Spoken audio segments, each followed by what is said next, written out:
ibang balita, pinabulaanan ng ilang mambabatas sa mga balitang may kinalaman si Pangulong Rodrigo Duterte sa planong pagpapatalsik kay Vice President Leni Robredo.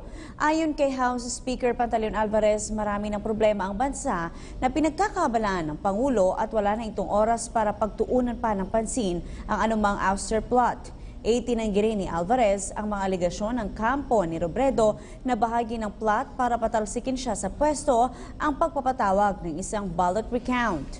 Ani Alvarez, mabilis lang ang 6 na buwan at ayaw nitong magpaabala pa mula sa pagpapatupad ng mga ipinangako nito sa sambayanan. Samantala, hinikayat naman ni Senador Alan Peter Cayetano ang mga kritiko ng Pangulo na huwag isangkot si Pangulong Duterte sa tila awayan ng mga vice presidential balls nitong nagdaang eleksyon. Sinabi rin ni Cayetano na bagamat halatang nais ni dating Senador Bongbong Marcos na maging vice-presidente, naniniwala siyang si Robredo ang nanalo nitong halalan.